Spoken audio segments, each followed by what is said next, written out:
Alhamdulillah, alhamdulillahilladzi an'ama alaina bi ni'matil imani wal islam walladzi amarona bi iqamati sa'airil islam wa ita'iz zakati wassiyami wa ghairihima min arkani dinil islam. Ashhadu an la ilaha illallah wahdahu la syarikalah syahadatan man ra'aha azza bainal anam. Wa ashhadu anna sayyidana Muhammadan abduhu wa rasuluh alladzi waqafa amama ahli dunya yad'uhum ila dinihi bikulli ikdam. Allahumma salli ala sayyidina Muhammad wa ala alihi wa ashabihi da'aimil Islam. Amma ba'du fa ya ibadallah ittaqullaha haqqa taqwahu nadkhulul jannata bisalam. Sidang jemaah salat Jumat yang dirahmati Allah, pertama-tama khatib berfatwa kepada diri pribadi dan kita semua. Mari sama-sama kita tingkatkan iman dan takwa kepada Allah. Karena iman itu kadang naik, kadang turun. Bahkan kalau dia turun tidak naik-naik, iman itu akan layu dan pada akhirnya iman itu pun bisa mati. Oleh karena itu, untuk meningkatkan iman, salah satu cara yang paling singkat, yang paling mudah, kata Nabi, jadidu imanakum bi kalimati la ilaha illallah. Tingkatkan iman kamu dengan memperbanyak ucapan la ilaha illallah. Iman ini modal awal kita. Ibadah yang kita kerjakan kalau tidak dengan iman, maka dikhawatirkan ibadah itu syirik. Dikhawatirkan ibadah itu riya.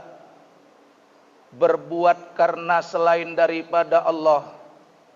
Dan itulah yang paling ditakuti oleh Rasulullah sallallahu alaihi wasallam, melebihi takut beliau daripada datangnya Dajjal. Sungguh yang paling aku takutkan menimpa umatku di akhir zaman adalah lebih takut aku daripada Dajjal.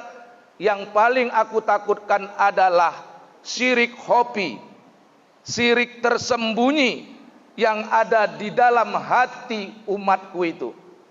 Maka sahabat bertanya kepada Rasul, "Ya Rasul, ma huwa syirik khafi?" Apakah syirik khafi itu ya Rasul? Rasul mengatakan, "Ar-riya'u fi qalbi."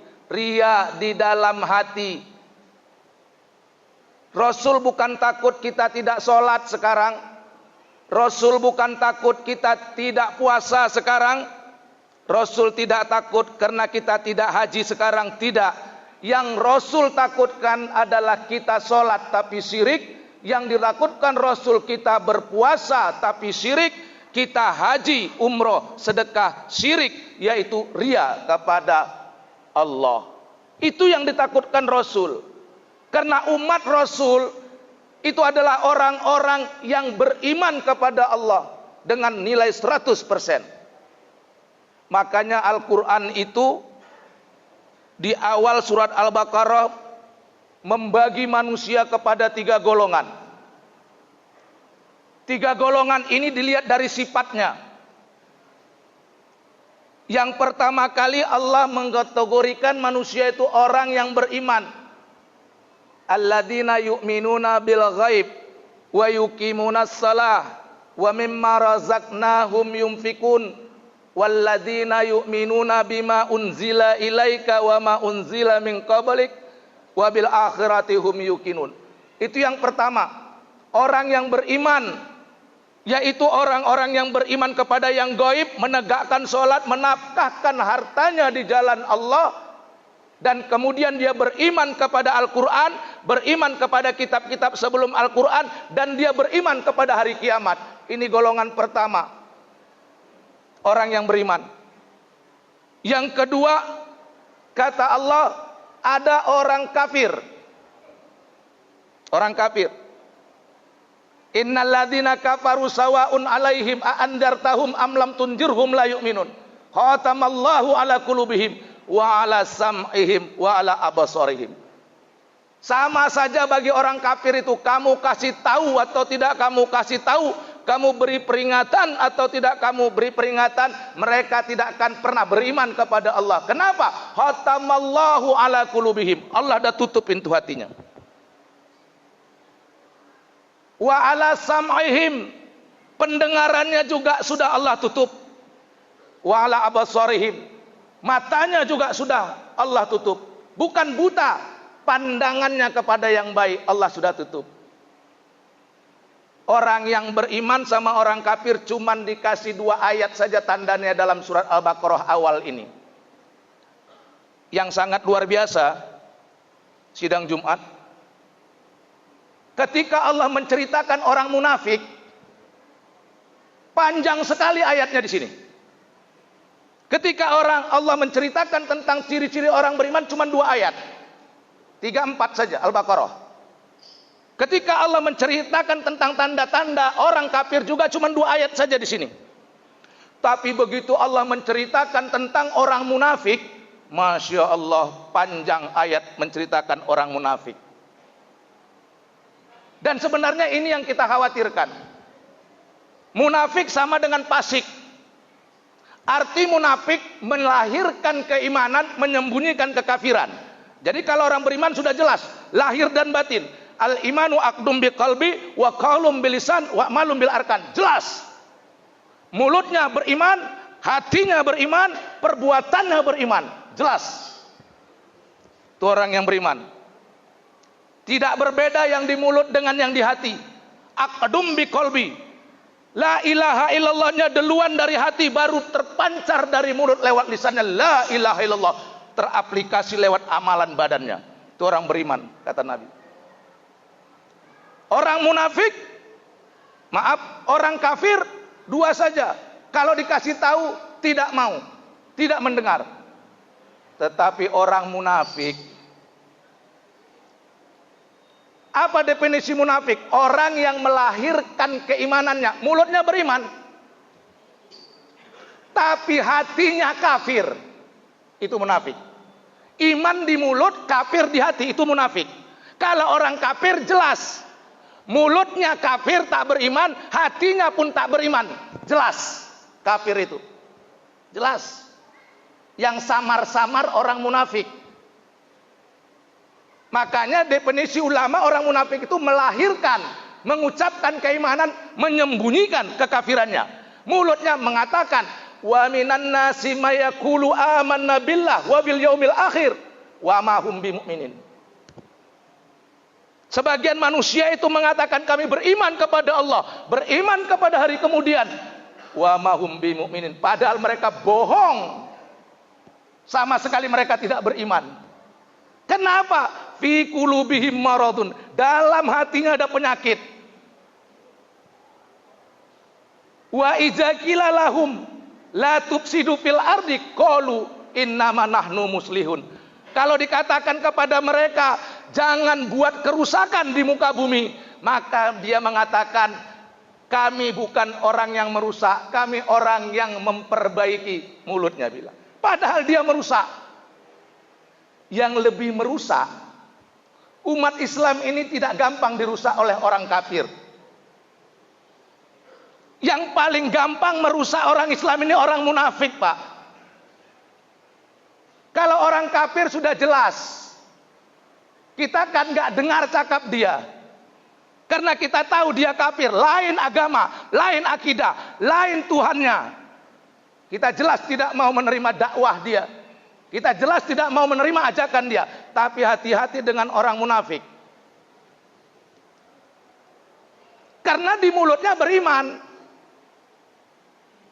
Sampai-sampai di surat An-Nisa ayat 142, Pak. Hampir sulit membedakan antara orang beriman dengan orang munafik. Hampir sulit. Orang beriman sholat. Orang beriman zikir. Di surat An-Nisa 142 dikatakan orang munafik pun sama. Orang munafik sholat, Pak. Sholat.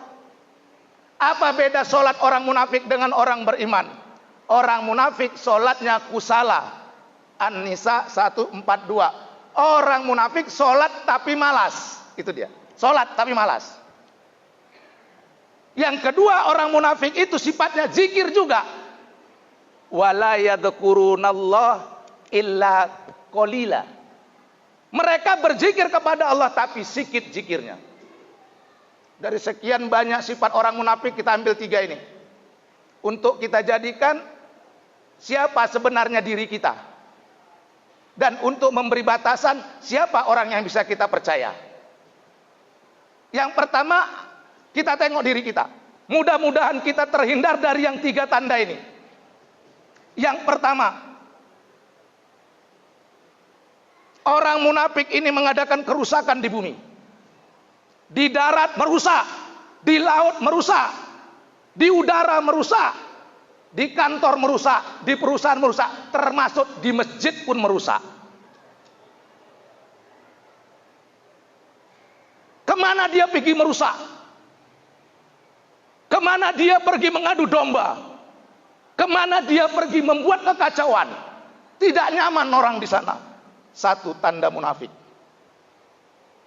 Sholat dia sholat, tapi kusala.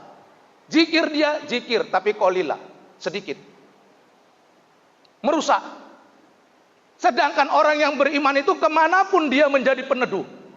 Kemanapun dia pergi menjadi pendamai. Bukan perusuh, bukan peresak, bukan pemecah belah. Ini 1 sifat. Kalau ini ada dalam arti diri kita, awas. Dan kalau ada orang yang begini, hindari. Yang kedua, sifat munafik dari sekian banyak sifat munafik itu apa? Sholat. Sholat kita kalau masih malas, kita masih terancam dengan sifat munafik. Kalau orang kafir jelas nggak sholat, jelas. Bahkan kata Rasul apa? Man taraka sholata muta'ammidan faqad kafara jahra. Barang siapa orang yang meninggalkan sholat dengan sengaja, jatuh ke dalam kafir yang nyata. Nggak usah kita bicarakan itu. Sudah lewat masanya. Karena insya Allah tidak ada satupun kita yang sudah asyhadu an la ilaha illallah wa asyhadu anna Muhammadar Rasulullah, yang sudah masuk masjid, yang sudah pergi haji, yang sudah pergi umroh, insya Allah kita sudah terlepas daripada sifat kafir. Tapi sifat munafik masih menjadi seteru bagi kita. Makanya setan, iblis, itu kalau dia ingin memangsa orang yang beriman, dia tengok orang beriman itu punya jamaah enggak. Memangsanya iblis kepada orang yang beriman, menggelincirkan orang yang beriman ini sebagaimana menggelincirkannya, menerkamnya seekor serigala terhadap hewan buruannya. Seekor serigala yang ingin memakan, ingin memangsa seekor rusa, dia akan mengejar kelompok rusa. Ketika ada satu rusa yang lari dari jamaahnya, dari kelompoknya, maka yang dikejar serigala adalah rusa yang tercerai daripada rombongannya. Rusa tidak akan mengejar, serigala tidak akan mengejar rusa yang tetap berada dalam jamaahnya. Maka ulama kita mengatakan, iktibar seperti itulah setan menggelincirkan manusia. Anda harus punya jamaah.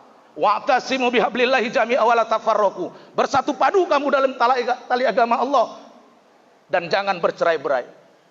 Ati Allah wa ati Rasul wa ulil amri minkum. Taati Allah, taati Rasulnya, dan taati ulama kamu. Kamu tidak boleh sombong bahwa kamu cukup Quran dan hadis. Tidak bisa. Di dalam surat An-Nisa ayat 59 Allah sudah bilang, kalau kamu taat kepada Allah, taati Rasulnya. Kalau kau mau taat kepada Rasulnya, kau lewat ulama, kau lewat gurumu, kau lewat ustadzmu. Itu kata Al-Quran. Lalu kalau hari ini kita begitu gegabah, saya tak perlu ulama, itu hanya mulut kita. Hanya mulut kita.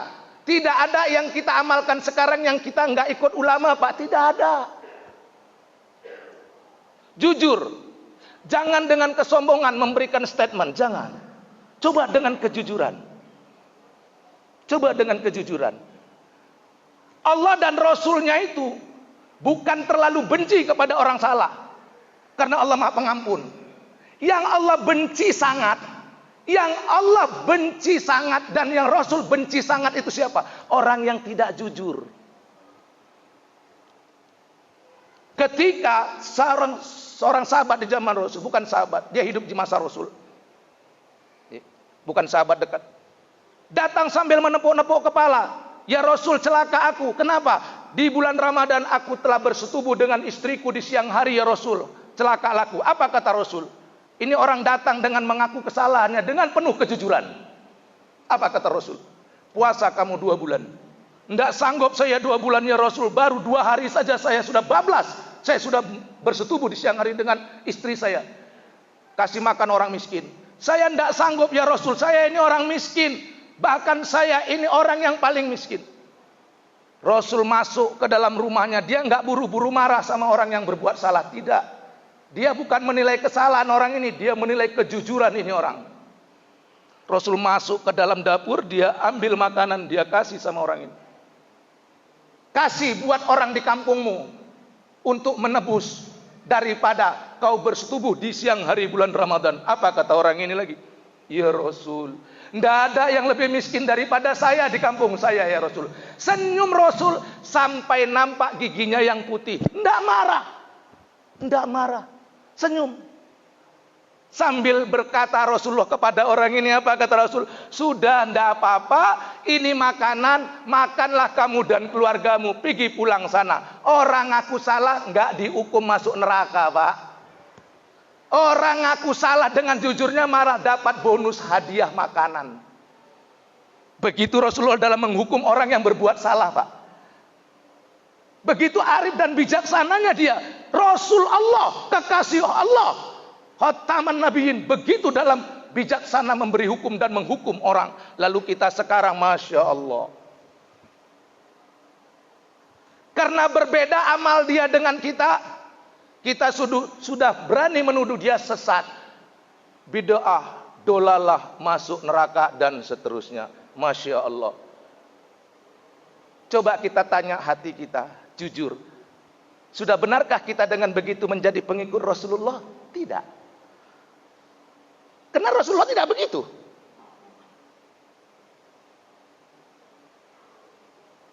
Besok tanggal 1 Rajab. Bulan Rajab salah satu bulan mulia dari 4 bulan. Di dalam surat At-Taubah ayat 36. Inna iddatash syuhuri indallahi 12 syahran fi kitabillahi yauma khalaqas samawati wal ard minha arba'atun hurum. Sesungguhnya bilangan bulan di sisi Allah ada 12 yang dia tentukan ketika menciptakan langit dan bumi. Bukan Nabi yang menentukan bulan 12, bukan Allah. Pada saat Allah menjadikan langit dan bumi, minha arba'atun hurum, 4 diantaranya bulan mulia. Bulan mulia itu dimulai dari bulan Muharram 1, bulan Rajab 2, Zulqa'dah 3, Zulhijjah 4. Ini bulan haram, bulan yang dimuliakan selain bulan Ramadan. Maka ada keterangan hadis Rasulullah yang dikatakan dhaif oleh sebagian orang bahwa kita sebaiknya berpuasa di bulan Rajab. Tapi sebagian saudara kita justru menyesatkan, membid'ahkan, mendolalahkan orang yang berpuasa di bulan Rajab karena mengatakan tidak ada tuntunan dari Rasulullah. Ketika kita sampaikan ada loh hadisnya, ini hadisnya, kita kasihkan hadisnya. Oh itu hadisnya dhaif. Baiklah, kalau kamu tidak mau berpuasa di bulan Rajab, tolong nun sewu, jangan bid'ahkan, jangan sesatkan orang yang berpuasa di bulan Rajab. Oke, dalil kami kalian tidak mau terima untuk puasa Rajab. Dalil kami kalian tolak. Oke, kita tidak usah bicara dalil. Mari kita bicara hati nurani. Buka hatimu, saya buka hati saya. Mana yang lebih baik orang berpuasa Rajab di bulan Rajab dengan orang yang sama sekali tidak berpuasa di bulan Rajab? Ayo jawab dengan jujur. Kalau soal dalil kita sama-sama. Kami punya dalil, kalian nafikan. Oke, kita nggak bicara dalil, pakai hati. Mana yang lebih baik orang beribadah puasa di bulan Rajab dengan orang yang tidak berpuasa di bulan Rajab? Coba jawab jujur, hati kita akan menjawab. Jangan katakan dalilnya yang dhaif. Kamu lebih bagus jujur karena Allah dan Rasulnya suka orang yang jujur. Katakan, bukan dalilnya yang doib, saya yang doib dalam mengamalkannya, saya yang lemah dalam mengamalkannya. Agar kamu tidak masuk ke dalam kategori orang munafik dan orang fasik. Orang fasik selalu menyalah-nyalahkan orang lain. Orang yang benar di sisi Allah, dia akan mencari kesalahan dirinya, bukan mencari kesalahan orang lain. Barakallahu li wa lakum fil Qur'anil azim. Wa nafa'ani wa iyyakum bil ayati wa dzikril hakim. Aqulu qouli hadza astaghfirullahaladzim li wa lakum wa li walidina wa li jami'il muslimina wal muslimat fastaghfiruhu innahu wal ghafurur rahim.